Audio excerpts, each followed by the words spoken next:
기도하겠습니다. 사도 바울이 율법 육신으로 말미암아 연약하다 이 말씀을 전하려고 합니다. 율법은 지혜롭고 깨닫고 쓸기가 있어 강해져야 되는데 율법을 통해 지혜도 없고 깨달음도 없어 연약한 것을 경험한 사도 바울의 고백을 전하고자 하오니 성령께서 역사해 주셔서 이 말씀을 사실 그대로 전할 수 있도록 도와주옵소서. 예수님의 이름으로 기도했습니다. 아멘. 하나님 말씀은 로마서 8장 3절 한 절만 읽겠습니다. 율법이 육신으로 말미암아 연약하여 할 수 없는 그것을 하나님은 하시나니 곧 죄를 인하여 자기 입 아들의 죄에 있는 육신의 모양으로 보내어 육신의 죄를 정하사. 이제 사도 바울의 고백이 율법 학자였다. 근데 율법이 육신적으로 생각을 해서 육신적인 도구로 사용해서 연약해졌다. 가치가 없었다. 의미가 없었다. 사도 바울은 율법의 학자였고 전문가였습니다. 율법으로 인해서 난 하나님의 대리인이다. 하나님의 뜻을 전한다. 라고 하면서 회개는 하지 않았습니다. 그래서 하나님의 뜻은 말씀을 전했지만 전하면서 자기 이익과 자존심과 기득권을 얻었습니다. 이게 이제 육신의 사고다. 이제 회개, 말씀을 통해서 회개가 안 되면 자기를 뒤돌아보지 않고 잘못을 인정하지 않고 부족함을 인정하지 않습니다. 그러면 그 말씀의 가치가 떨어져서 의미가 떨어져서 이 육신의 사고로 인하여 이 육신이다. 그래서 말씀의 가치가 떨어졌다. 반대로 자기가 경험해봤어요. 예수 믿고 나서 경험해보니 말씀을 통해서 회개하게 되었고 뒤돌아보게 되었고 그 말씀의 가치를 알게 되었다. 그러다 보니까 말씀의 뜻을 헤아리다 보니까 이 율법이 얼마나 중요한지 율법이 나를 지키는 강한 힘이었다.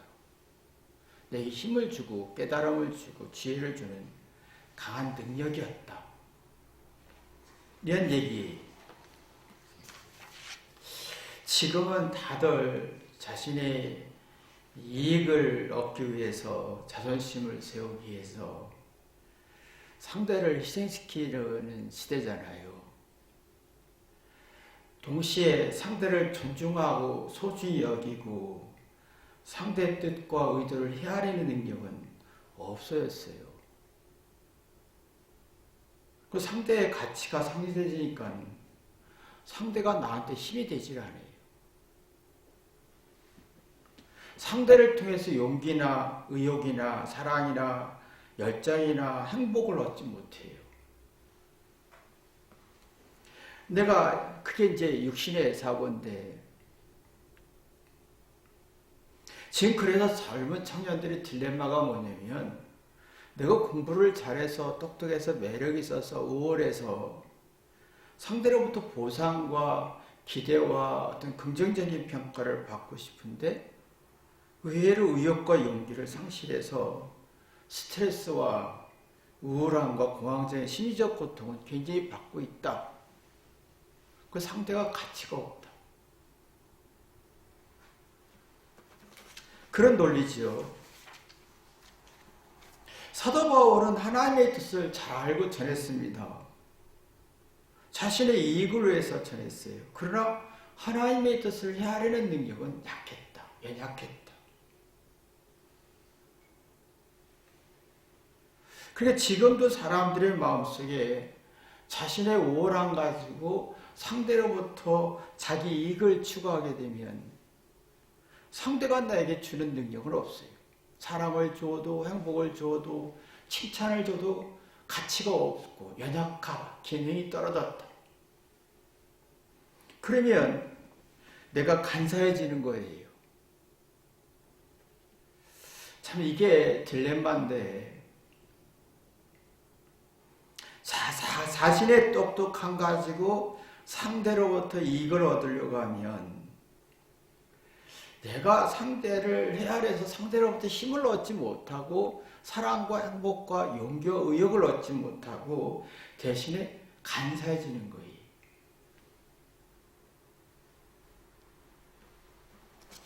사도바울의 똑같은 개념입니다. 내가 하나님의 말씀을 알고 전해서 자기 뜻을 이루었지만 이게 육신의 생각이었고 내게는 말씀의 힘이 없었다. 말씀을 통해서 교훈이나 지혜나 용기를 잃었다.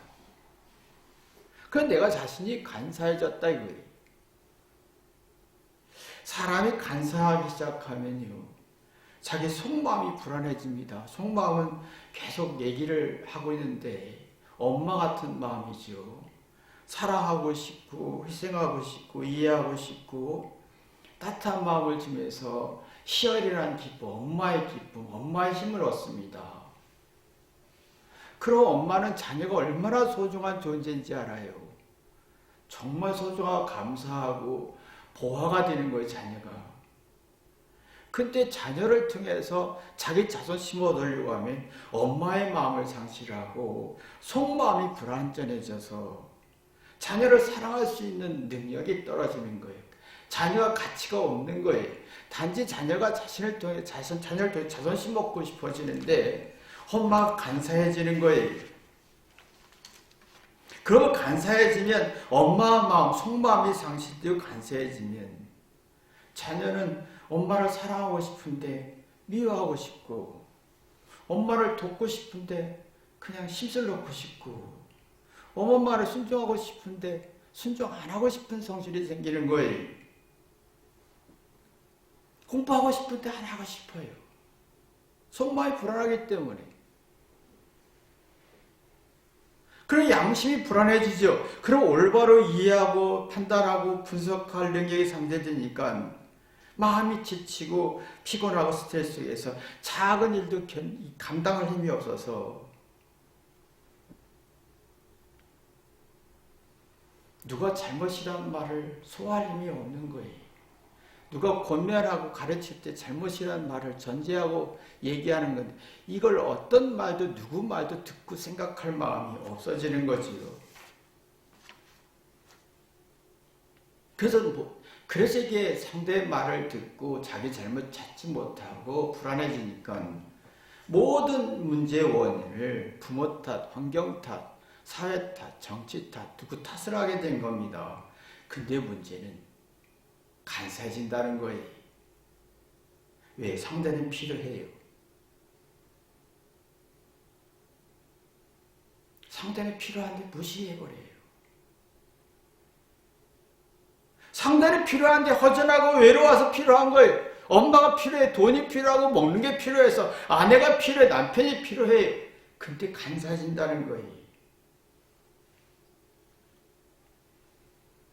그 서로 정이 떨어지고 사랑의 에너지가 1도 없고 신뢰의 에너지가 1도 없고 부부 사이도 이혼하고 싶고 부모와 자녀 사이도 함께 있고 싶지 않고 상대의 가치가 없어지는 거지요. 상대는 필요해요. 상대의 가치가 없어요. 상대에 연약한 거예요. 내게 도움이 되지 않는 거예요. 연약하다. 내게 아무 도움이 안 된다. 필요하다. 자기 이익과 자존심과 어떤 돈이 필요하고 먹는 게 필요하니까 필요하긴 한데 가치가 없다. 내게 용기를 주고 자신감을 주고 이게 안 된다. 지혜를 주고 의욕을 주고 그걸 얻지 못하니까 간사해지고 함부로 하고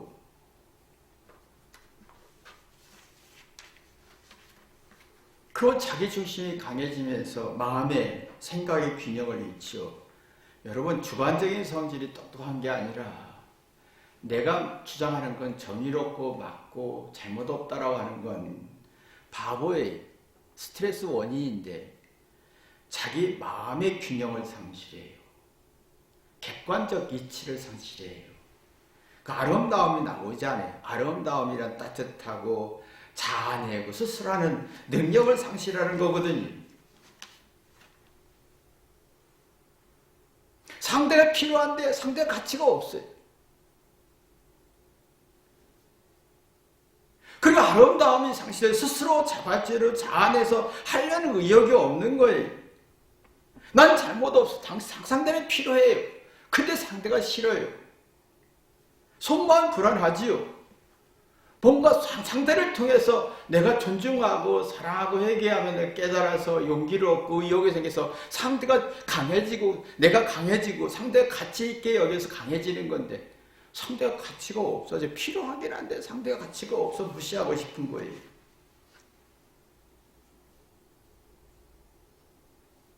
그래서 간사해지면서 잔머리가 발전하는데 상대를 희생해서 도움을 얻고 싶은데 내 마음은 간사해지고 잔머리가 발전해서 서로 스트레스만 쌓이는 거예요. 그래서 부부 사이에도 그런 거잖아요. 상대는 필요한데 정이 안 만들어지는 거예요.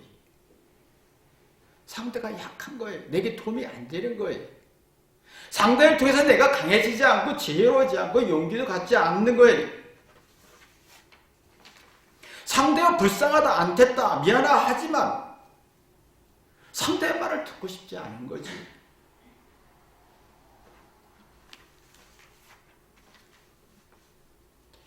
이게 상대란 사도 바울은 율법을 통해서 존중했으면 내가 회개해서 율법의 가치를 알아요. 중요성도 알고 능력도 알고 그래서 율법이 내게 강하게 힘을 준다 라고 하는데 율법을 통해 자기 이익을 추구하니까 율법이 내게 의미가 없는 거예요.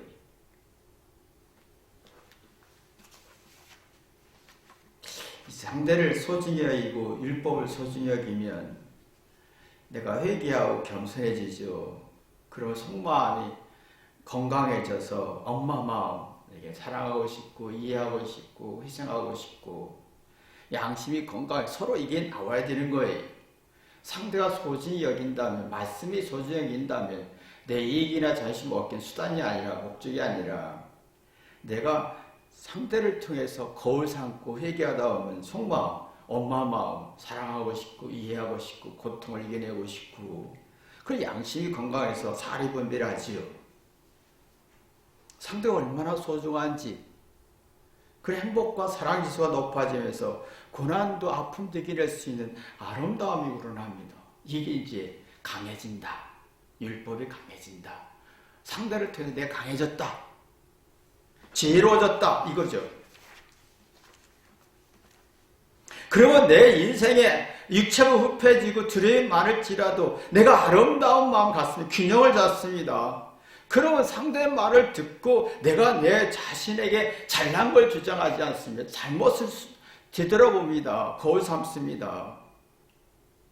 이게 있습니다. 상대의 말을 듣고 내가 잘한 걸 얘기하려고 하면 균형을 잃어서 아름다운 능력이 상실되고 내가 상대의 말을 듣고 내 잘못을 찾으려고 하면 아름다워지고 균형, 객관적인 것이 생기면서 스스로 자아내는 내가 이런 기쁨도 나오고 이렇게 해야 되겠다. 스스로 고생을 견뎌내겠다. 극복해야 돼. 스스로 노력하고자 하는 능동적인 스스로 기뻐하고 스스로 뭔가 해보고자 하는 의욕이 생기는 거거든요. 근데 사람의 마음속에는 이상하게 상대가 말할 때 잘한 걸 얘기하고 싶지 잘못을 뒤돌아보지 않아요.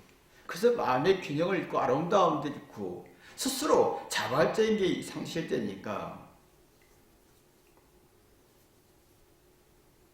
정말 내 마음속에 상대가 약한 거예요. 말씀이 약한 거예요.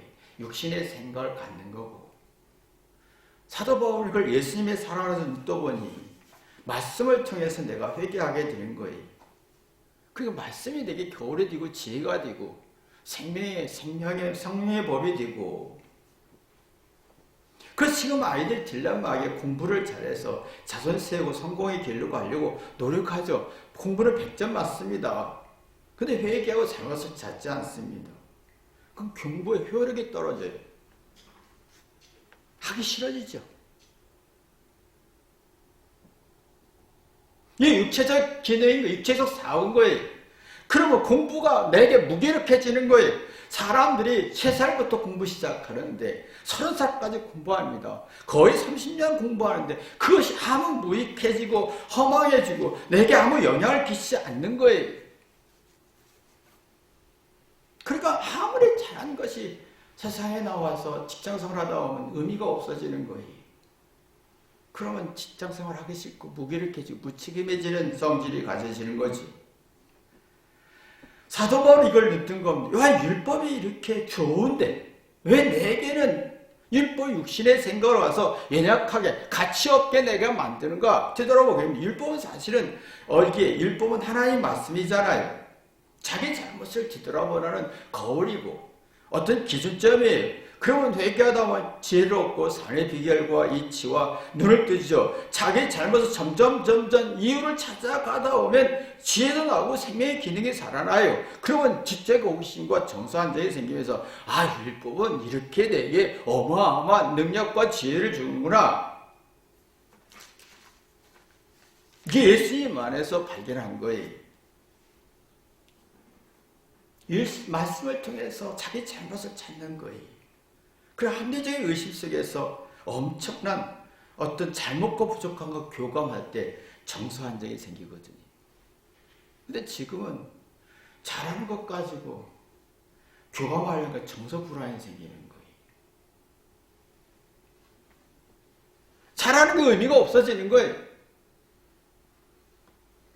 그러니까 이게 정서 한정이 돼야 아름답다고 자발적이고 그러면 내가 엔돌핀이 막 증가하면서 성취감과 자존감과 행복과 기쁜 주시 막 이 엔돌핀이 막 나오면서 막 이 내게 평안과 안정감이 생기죠.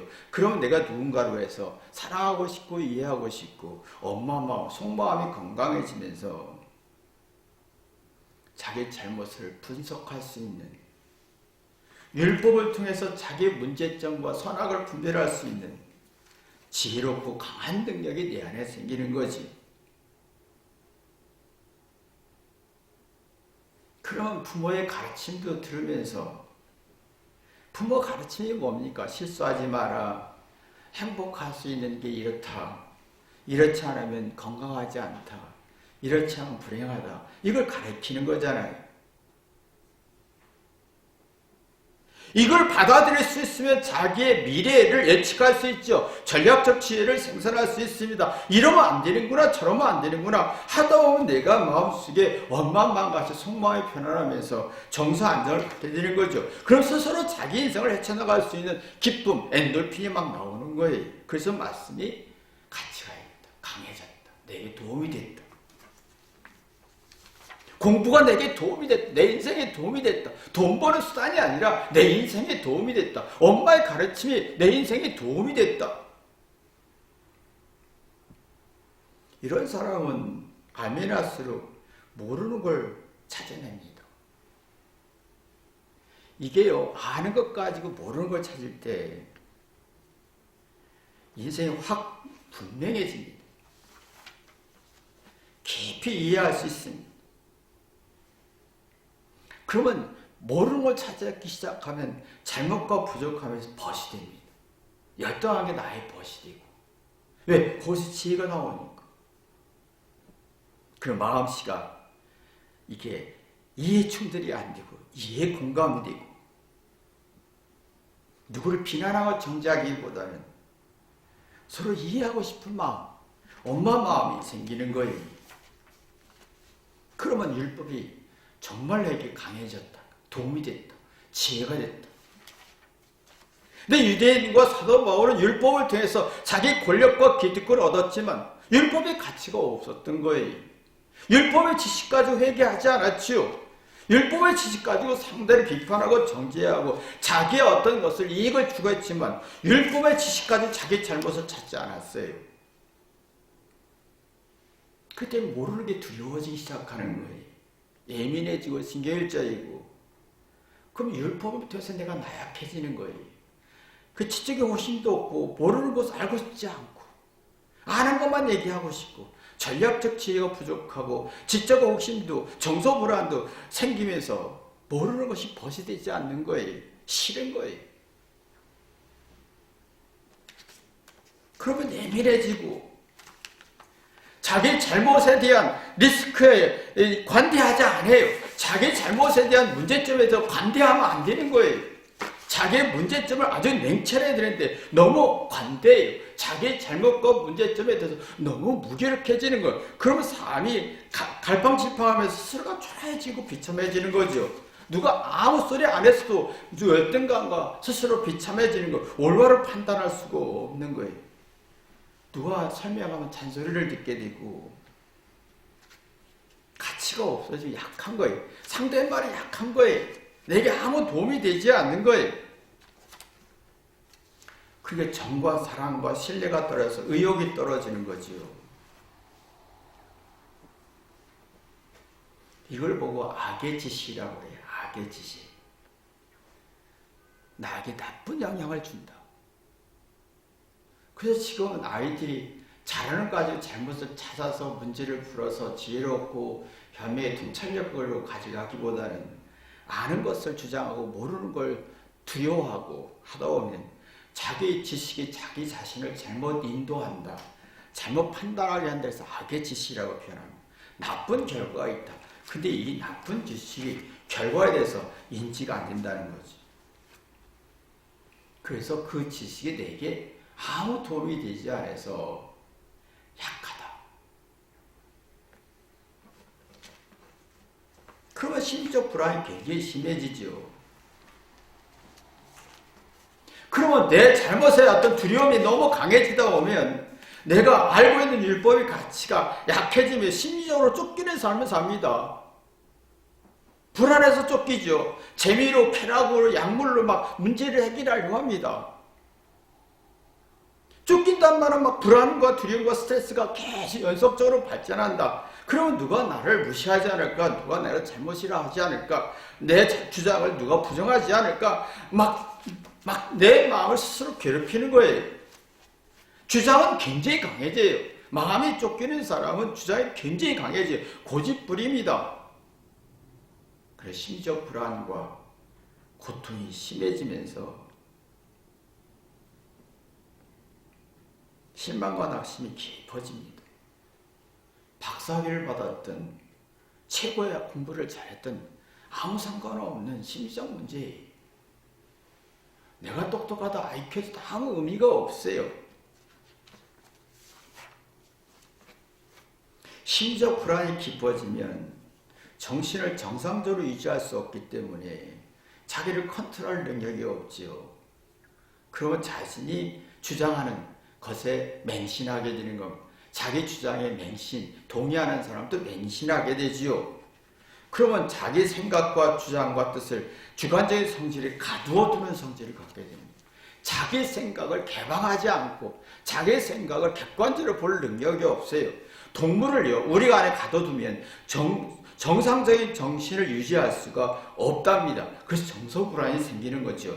그러면 자기 지식과 정보와 능력을 자기 주관적인 세계에 가두어들이면 정서불안에, 심리적 불안에서 정신을 정상적으로 유지할 능력이 없어요. 그걸 누가 말했을 때 합리적으로 의심하거나 자기 생각의 주장을 한번 뒤돌아볼 능력이 없어요.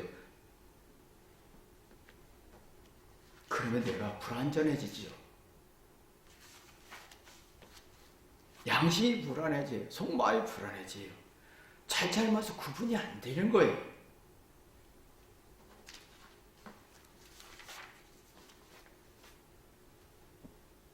그러면 막 의욕이 무너져서 지금 마약이 많이 이제 발전하고 있는데 저는 마약을 20대 후반, 20대 유학 갔다 오고 뭐 이렇게 세상 물질을 보는 사람만 마약하는 줄 알았어요. 지금은요. 애기 낳는 애기 엄마도 애기 잠자는 약물을 먹인 이게 마약이래요. 지금 고등학생들에게 좀 스트레스 푸는 음료수를 준대요. 그게 마약이래요.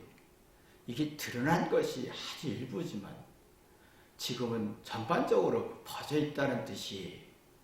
왜요? 마음에 엔돌핀이 안 나와요. 율법이 약해지는 거예요. 율법에 어떤 역할이 없는 거예요. 어느 누구도 내 지식에 내 안에서 역할이 없는 거예요. 부모의 역할이 없는 거예요. 부부 사이에 서로 역할이 없는 거예요. 서로 친구 사이에 역할이 없는 거예요.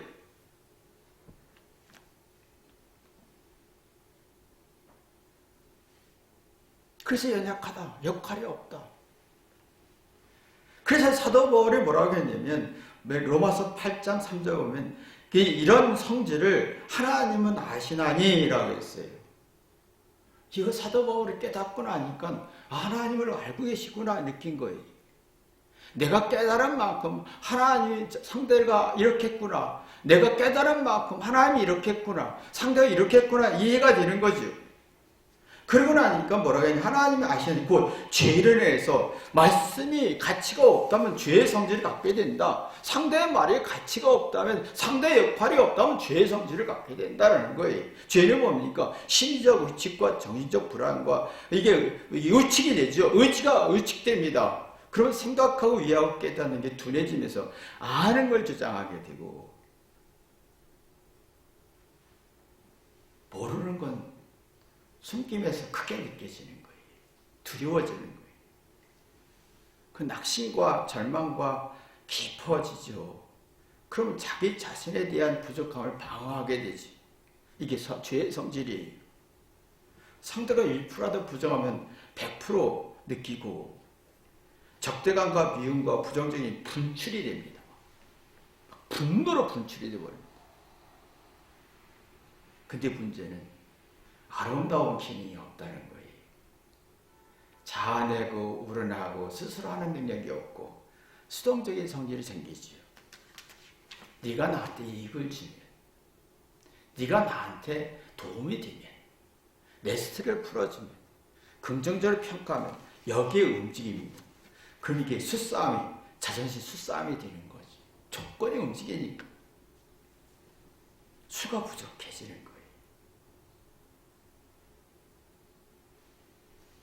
임시방편으로 합니다. 화내면 뭔가 일시적으로 뭔가 해결점을 찾지만 자기 미래가 이랬을 때 내가 어떤 결과가 있을까? 죄의 성질의 결과가 있을까? 어떤 결과가 있을까? 그걸 인지가 안 되는 거예요. 그래서 강한 부정적인 스트레스가 생기면서 상대의 시비를 걸고 싶은 거예요.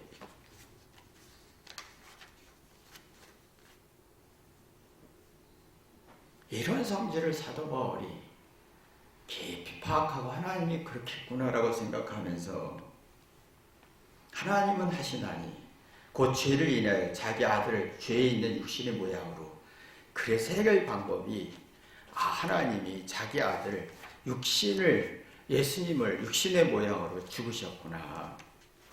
희생시켰구나. 이게 참 나를 위해서 희생시켰다라고 하는 내용이 사랑으로 얘기해보니 말씀이 얼마나 중요한지 깨닫게 되면 상대가 나 때문에 이렇게 희생했구나라는 걸 느끼는 거예요. 상대가 참 노력했구나. 엄마가 많이 노력했구나. 아내가 많이 노력했구나. 남편이 참 많이 노력해. 이걸 눈뜨는 거예요. 그런 이걸 눈뜨니까 4절에 뭐 육신을 쫓지 않고 라고 했어요. 나는 과거처럼 이 육신의 사고에 쫓지 않고 영의 생각을 쫓는다라고 표현합니다. 알고 보니 영의 사고를 쫓을 수밖에 없더라.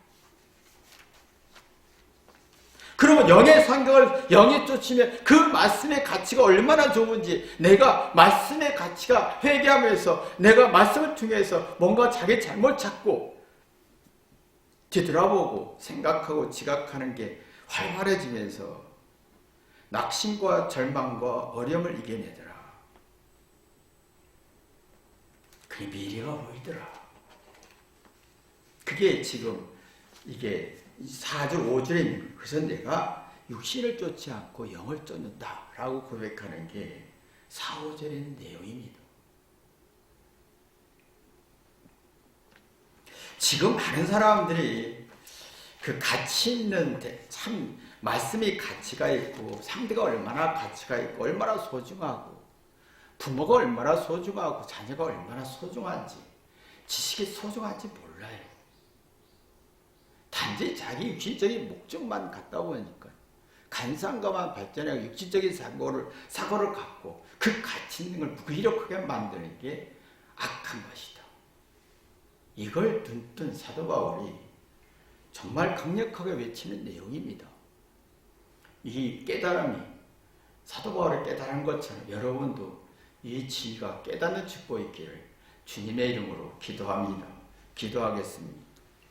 하나님 아버지, 율법을 육신의 도구로 사용했을 때 그 결과, 사도 바울이 율법을 예수님의 사랑으로 회개했을 때 그 결과, 육신의 생각과 영의 생각의 차이점이라는 것, 그 결과가 어떻다는 것 깨달았습니다. 그래서 자신은 육신의 생각을 쫓지 않고 영의 생각을 쫓는다고 했습니다. 이 진리가 우리에게 생명이 되게 도와주옵소서. 예수님의 이름으로 기도했습니다.